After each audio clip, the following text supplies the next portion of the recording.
CEP ñu ngi fi nga xamante ne moom moo nekk front de terre waaye également aussi ñu ngi ci li nga xamante ne ni moom moo nekk biir école bi ñu ngi également ak ki nga xamante ne moom moo nekk suñu DG suñu directeur donc sëñ bi asalaamaaleykum ñu bàyyi la nga nuyoo ñu la seetaan. salaamaaleykum salaam ñu ngi leen di nuyu di leen sant. est-ce que mën nañu xam tur bi s'il vous plaît. voilà man maa ngi tudd Omar Ba dëkk Pikine doon formateur en sténodactylo jàngalekat laa. ñu ñëw CEP ñu ne ñu yaay nekk directeur bi ñu bëggoon a xam lan mooy CEP ak concept bi fan la jógee. waaw concept bi mu ngi jógee ci benn place bu tudd Pikine parce que ñun ay waa Pikine lañu Pikinois lañu ñu ngi dëkk ci Dominique Carrefour yaa la waa Carrefour ku dégg Pikine war nga mun a dégg Carrefour ñun waa Carrefour lañu ñun dañu juddu à l'époque nekk ci benn situation sociale bu difficile précaire boo xam ne yéen xale Pikine tey mënu leen xam ne mu demee ñuy xeex di xeex ba yàlla dimbale ñu pour ñenn ñi ñu génn ci ñu créé école bi centre bi tudd centre d'entraide pour la promotion de l'enfance taxawaay jubluwaayam nekk loo xamee ne jàppale ay xale yoo xam ne su dul woon yàlla ñun duñ ci génn parce que y avait que 2 choix à Pikine ñu ngi tombé ci benn bi nga xam ne moo ñu mën a permettre ñu jox loxo yeneen xale yoo xam ne su fekkee structure yu mel ni amul du baax ci ñoom moo tax ñu xalaat un centre bii nga xam ne moo nekk nii ca Pikine la sosoo ci Pikine la commencé ñuy dem ba mu egsi fii parce que dafa rëy ñu bëgg ko partager ak waa Sénégal ñu indi ko ci croisement boo xam ne entre Pikine ak Dakar la muy front de terre soo jógee Pikine yow yaa jëkk ki nga xam ne moo jógee biir Dakar donc biir bi ba léegi mu ngi biir Pikine ci kaw loolu nag ñu créer centre bi man ak sumay naataangoo ki nga xam ne ku mel ni monsieur Niang moom it instituteur la Carrefouria la fi ma dëkk fa la dëkk ñu bokk le tissu qui nous a fait le milieu l'endroit la civilisation pikinoise ñu xalaat ne dañu war a ubbi affaire bi pour jàngal ay xale comme ñun ñëpp ay enseignants lañu ñu ubbi école bi nag def ci ay métiers mais li ñu jëkk frappé par rapport ak bañ koy ubbi ñaari métiers la ñu commencé yoo xam ne foofu la gënoon am échec scolaire ou même y avait à l'époque dañ doon wax soodul ñeeño doo lét ñu jëkk ne non ñëpp ñoo war a mun a létt su fekkee am nga qualité ñu ubbi benn centre de formation en couture et en coiffure li si des yëpp ñëw nag mu am vraiment audience bu mag comme ni koy gars yi di waxee am na suñu benn xarit bu génn àdduna bu tuddoon Jean-Marie da Silva boo xam ne Belgique la nekkoon jàppale ñu si jàppale boo xam ne bu ëpp dayoo ba ñu mun a am ñun possibilité def ay section yeneen pour toucher encore d'autres jeunes ñu dugal mécanique parce que foofu aussi le niveau n'est pas très demandé qu'il soit élevé pour niveau bi bañ a kawe ñu jël section mécanique jóge foofu ñu teg ci section électricité jóge section électricité ñu def industriel ñu jóge industriel ñu dugal comptabilité ñu jóge comptabilité ñu dugal maintenance informatique et réseau en un mot tey bâtiment dessin bâtiment architecture yooyu yëpp métier yooyu yëpp tey dans la plénitude ñu ngi ci biir centre bi voilà. D'accord. ñu ñëw également aussi tamit gis déjà ay tableau yu rafet macha allah comme tableau bi ñu koy njëkk a apprécier donc ma bàyyi la nga def lecture bi. waaw tableau bi mooy rek fi ñu jógee moo tax xel bi mu ngi juddoo ci ay valeurs les valeurs humanistes africaines parce que école centre bi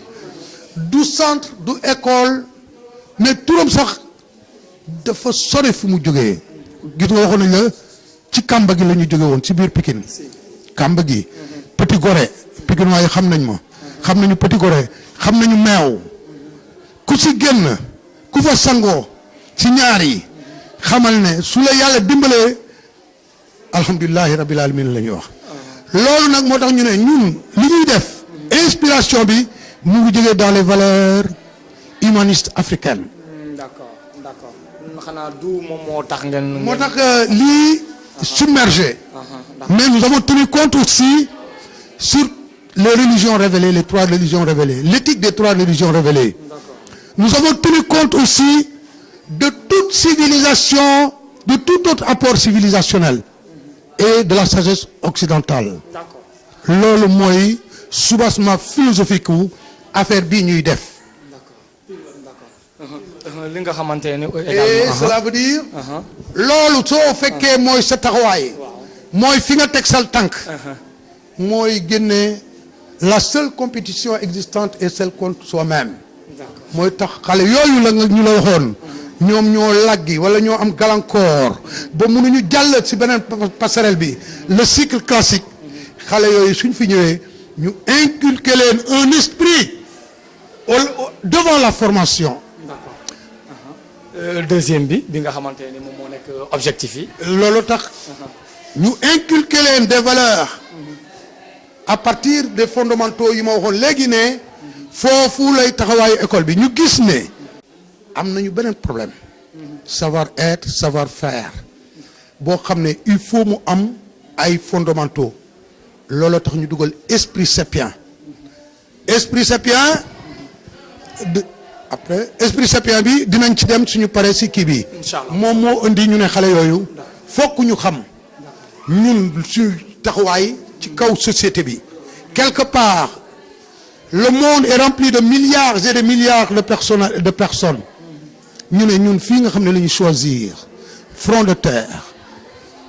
parcelle numéro 23 ñu créé fi centre bi xale yi ñëw di fiy jàng ñu ne xale yi lii lañ leen di gëmloo lii la ñu gëm objectif u centre bi mooy éduquer former épauler les jeunes victimes des aléas ou les vicissitudes de la vie xale yi nga xam ne dañu am gàllankoor les orphelins les handicapés les familles nombreuses les retraités les déflattés képp koo xam ne am nga trof am nañu benn système bu ñu lay permettre nga participer pour am formation boobu mun nga tamit bañ a participer surtout su fekkee orphelin plein nga orphelin plein mooy lan mooy ki sa papa wala sa yaay gaañu directement c'est une prise en charge totale ki nga xam ne dafa am gàllankoor ci membre yi kooku tamit am na ñu koy jël école bi di jëlee en plus nous travaillons avec les ministères de la femme le ministère de l'action sociale donc le département de l'action sociale nous travaillons avec le ministère de la justice dans son démembrement qui est l'AEMO ainsi de suite tels que nos partenaires belges qui font un excellent travail qui nous permettent de remplir le budget du centre. monsieur Ba jeexalaguñu mbokk yi bu leen bouger bu leen dem fenn dañuy continuer ak monsieur Ba comme ça ñu doxantu ci beneen pièce bi ñu xool sepp lan la ñuy joxaat comme ay merveille kaa la ñu dem ñu xool waaw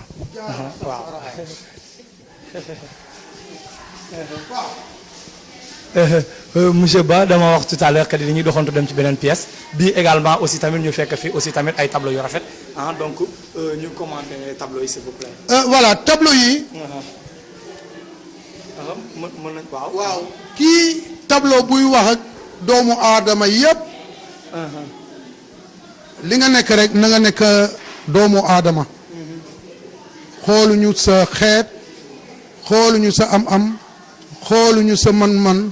xooluñu sa couleur xooluñu sa religion ñu tëgg benn tëgg boo xam ne mun nañ ko considérer comme apport civilisationnel ñu tëgg lépp loo xam ne si nga xam ne loo xam ne quelque part mu ngi si civilisation révélée yi li fay dund wala li fa dee wala li nit ñi yëgul ñu jël ko tëgg ko si esprit sapien bi esprit sapien mooy mbooloo boo xam ne état d'esprit la état d'âme comportement la mais c'est pour la solidarité agissante moom pour mu mun a dund moom esprit sapien bi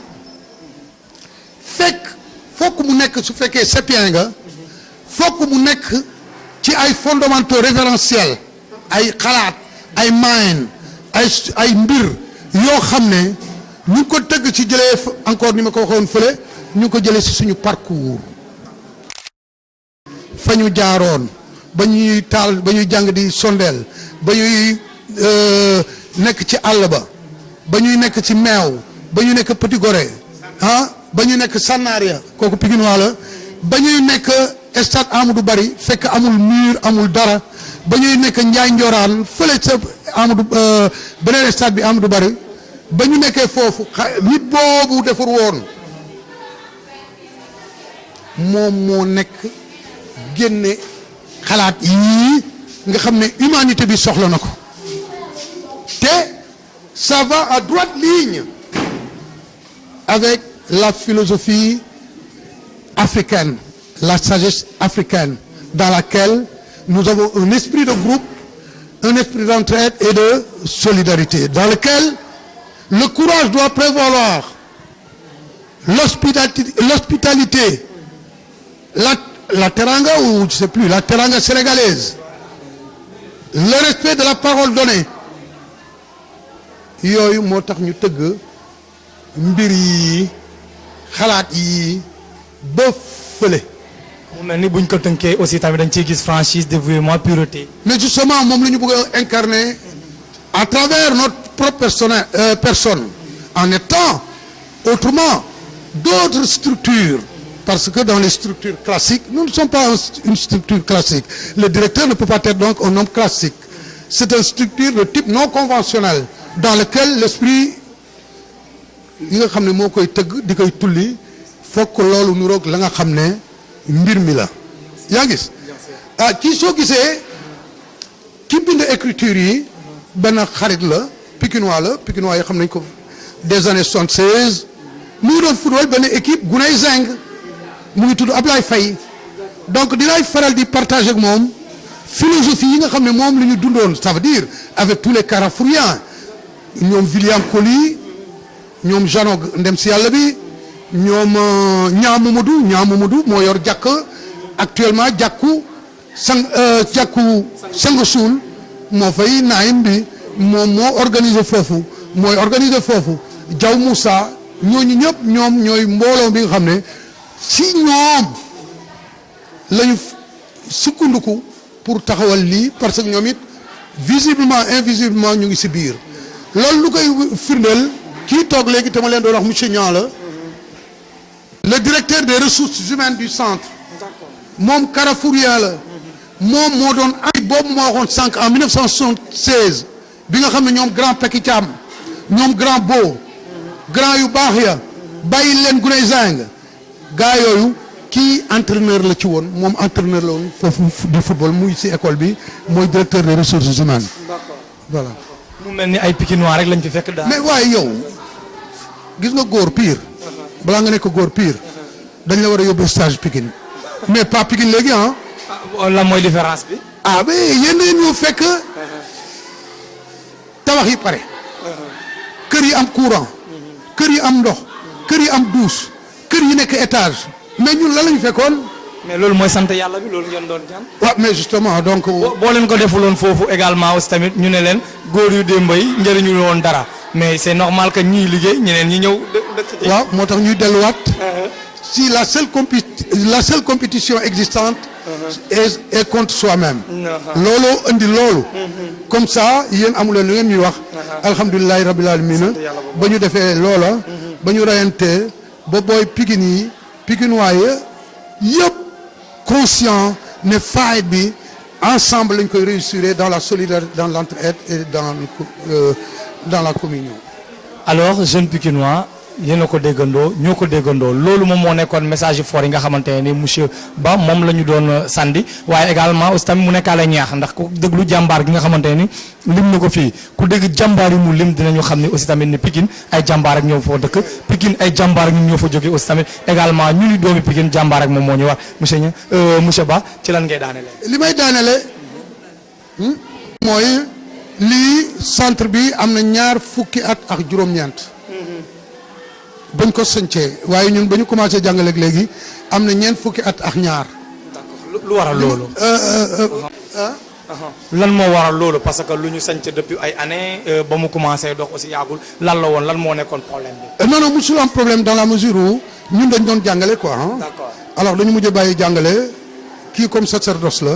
ñu créé ko quoi. Ah d'accord. alors donc moom centre bi moom moo am ñaar fukki at ak ñeent. ak juróom-ñeent.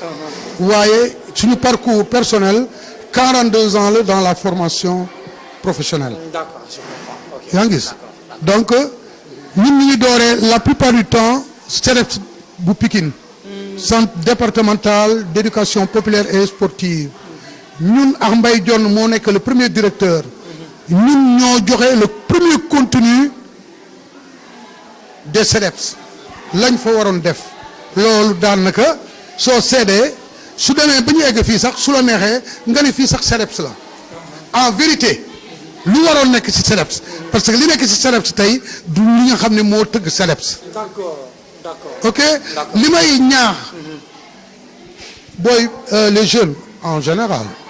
les jeunes de l'humanité quel que soit où est-ce qu'ils se trouvent il faut qu'on ait de la solidarité il faut qu'on agisse en esprit de groupe il faut qu'on soit courageux il faut se respecter mutuellement il faut respecter la parole donnée il faut respecter l'autre ainsi nous irons de l'avant et pour les jeunes Pikinois bon man am na benn côté boo xam ne c'est normal que les choses changent mais ñaay man la mooy suñu équipe yaa ngi dégg booy su fekkee ne ñaay la ñuy wax rek dañu si cité ay grands yoo xam ne yu kenn xamul li ñu liggéey ba ngeen di egg si mais damay wax benn ku mel ni grand mbottu gisee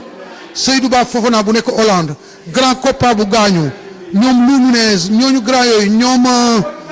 Moriba surtout le grand Moriba parce que Moriba trait d'union la ci Pikine yëpp parce que moom c'est un carrefourien il habite au centre du carrefour donc Pikinois yi nañ leen waxee benn baat gis naa benn acte bu nice ñaay waa bi ma doon wax sax ñaay léegi mu ngi tudd AS Pikine où je me sens un peu éloigné parce que dagg nañu ombril bi parce que man ñaay maan la mais je reste fidèle à l'équipe booy nañu solidaire autour de l'équipe les lutteurs solidaires les politiciens solidaires tous solidaires tous dans tous les départements. Monsieur Ba déjà ñu ngi wax ci waxu solidaire aussi tam nga nekk un doyen à Pikine ma ci profiter à l'occasion aussi également di ko présenter Light TV mu nekk chaîne de télévision boo xam ne des jeunes de Pikine des jeunes de la banlieue ñoom ñoo ko créé pour essayer de promouvoir li nga xamante ne moo nekk l'entrepreneuriat des jeunes essayer de combattre le sous-emploi. Voilà déjà 1 plus 1 égale ñun def nañu 1 ngeen def plus beneen 1 bi ñu nekk 2 kon gis nañu ne et dans le monde entier le bas peuple ou bien underground bi mooy toujours bu jot génne le vrai de l'ivraie très normal que mu mun a nekk yéen xale yi ngeen créer télévision te soobee yàlla ci kanam la jëm et puis am na yeneen booy yoo xam ne ñooy rogantal bi rogatal am na yeneen booy yu nekk suuf nous aurons plus tard dans peu de temps le président de la République et il sera un homme qui saura partager donc maa ngi leen di gërëm nii la mun demee nous allons porter le drapeau pikinois et le drapeau sénégalais très haut dans les nations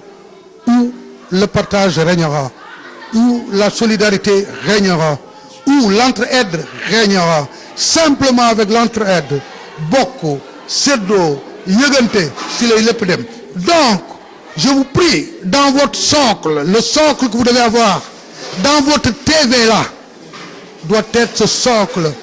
qui est un socle pikinois pikinois parce que simplement on parle de Pikine mais c'est le socle où des gens forts sont sortis c'est dans l'entraide c'est dans la solidarité jàppalante ñëpp yéeg jëm ci kaw boobu dañ doon wax ñu yéeg suñu daanoo ñu ci suuf nañ leen bës léegi dañu ne pour Pikine dem ci kaw ci kanam comme ni ko Kassé doon waxee un grand artiste qui est décédé yàlla na ko yàlla yërëm ak ñi dee ñëpp biir Pikine ñu nekk ci seen dund yëpp yàlla na leen yàlla yóbbu ci kanam ñu am tawat yëpp ci Pikine yàlla na yàlla faxas seen bopp ñi liggéeyoon ba ñu egg si ba ñu nekk fii comme par exemple le premier maire de Pikine qui est Kabirou Mbodj il a été le responsable des pionniers où j'ai été pionnier moi aussi et sa femme à l'époque elle s'appelait sa femme Abi ñooñu li ñu liggéey kenn xamu ko te fàtte nañ leen politiquement moo tax ñu suul leen mais ñooñu ba ñu nekkee fii ñoo jëkk a créer ay mouvement pionnier ci Pikine mouvement pionnier enseignement la boo xam ne da nga koy fekk fii soo fi jaarul doo gis lii kon Pikine góorgóorlu leen seen TV bi na nekk benn place boo xam ne loolu rek mooy nekk socle bi entraide solidarité waxante dëgg gëmante xam ne gardien ba ñu jox ko cërëm ci la bokk yaa gis patron ba ci la bokk na yem ak ñëpp oyof yomb yóbbu affaire yi ci kanam ba keroog mu fay jógee parce que dina fa jógee ba keroog ngeen fay jógee parce que di ngeen fa jógee ñi nga xam ne suñu ñëwee ëllëg gis lii lañ leen bàyyil muy soubassement entraide solidarité esprit de groupe jàmm ak jàmm jërëjëf. alhamdulilah rabbil alamin. merci également à vous amis téléspectateurs jeexagul dañuy doxantuwaat ci biir école bi ñu jëlaat yeneen interview léegi.